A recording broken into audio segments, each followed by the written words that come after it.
Pemirsa, Anda kembali di Metro Siang. Buntut mahasiswi bunuh diri program studi anestesi Universitas Diponegoro Semarang, Jawa Tengah dihentikan sementara. Kementerian Kesehatan memutuskan untuk menghentikan sementara program studi anestesi Universitas Diponegoro di RSUP Dr. Karyadi Semarang.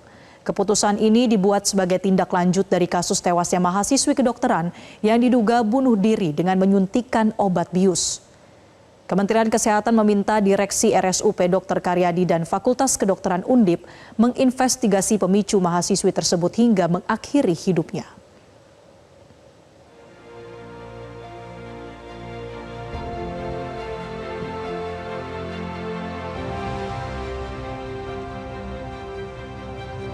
Sebelumnya, pemirsa, Aulia Risma Lestari yang merupakan seorang dokter muda di RSUD Kardina, Kota Tegal, yang merupakan mahasiswi program pendidikan dokter spesialis Universitas Diponegoro Semarang, ditemukan meninggal dunia di kamar kosnya kawasan Lempong Sari, Kecamatan Gajah Mungkur, Semarang, Jawa Tengah.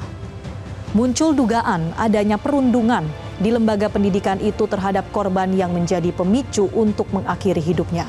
Bahkan sebelumnya korban sempat dikabarkan berniat mengundurkan diri dari program PPDS anestesi karena hal tersebut. Hasil penyelidikan di lokasi kejadian menunjukkan korban diduga meninggal akibat menyuntikkan obat penenang sendiri. Petugas kepolisian juga menemukan sebuah buku harian yang berisi catatan pribadinya, termasuk keluh kesah mengenai beratnya tekanan sebagai mahasiswi kedokteran serta kesulitan yang dihadapi dalam berurusan dengan senior di kamar korban.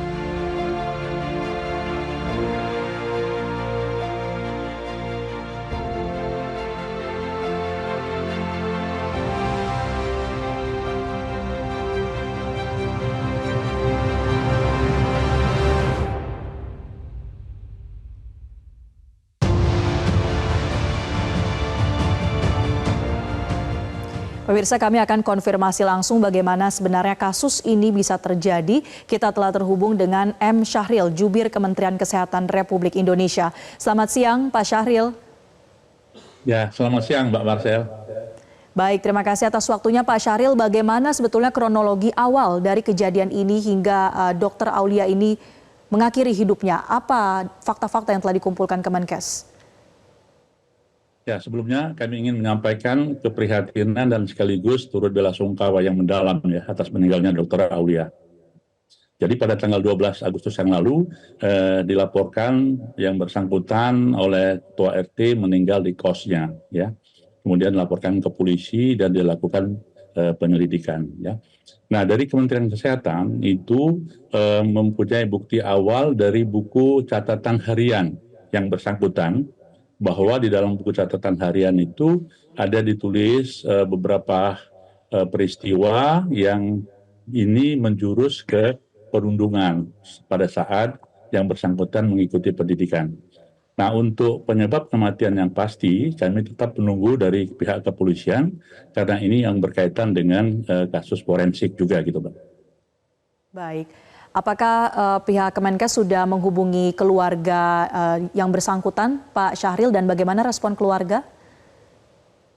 Ya, dari pihak rumah sakit sudah menghubungi dan menyampaikan rasa belasungkawa, dan tentu saja dari pihak rumah sakit, dalam hal ini Kementerian Kesehatan, berjanji akan menelusuri, mendalami kasus ini, karena ini kan berkaitan dengan marwah kita dalam Undang-Undang Kesehatan, Mbak, yang sudah kita sahkan yang lalu, di mana kita ingin malah memberikan suatu peningkatan sistem pendidikan kedokteran yang baik, terutama di rumah sakit pendidikan milik Kementerian Kesehatan. Kita tidak ingin lagi ada terjadi perundungan-perundungan yang sebelumnya pernah terjadi atau beberapa kali terjadi. Dan Menteri Kesehatan sudah mengeluarkan instruksi Menteri Kesehatan di bulan Juli tahun 2023 untuk melakukan pencegahan dan penanganan kasus perundungan terhadap peserta didik di rumah sakit pendidikan milik Kementerian Kesehatan. Nah, instruksi itu mengisyaratkan bahwa seluruh rumah sakit pendidikan harus melakukan pencegahan dan juga penanganan kasus-kasus perundungan. Sudah banyak yang sudah ditangani dengan beberapa investigasi atau pendalaman, dan sudah banyak juga beberapa yang sudah diberikan suatu tindakan sanksi-sanksi sesuai dengan berat ringannya tindakan itu.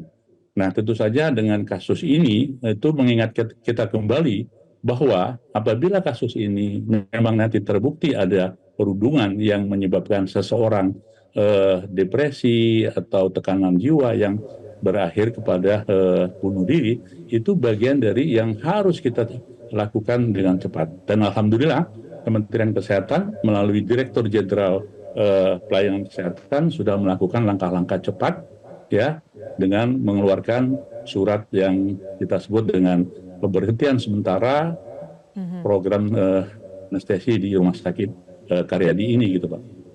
Oke, nanti kita akan bahas soal pemberhentian sementara prodi anestesi, tapi soal dugaan perundungan yang terjadi, Pak Syahril. Apakah saat ini proses investigasi akan mengejar sampai mengetahui pelakunya ini sebenarnya siapa dan apa tindakan atau sanksi yang akan diberikan?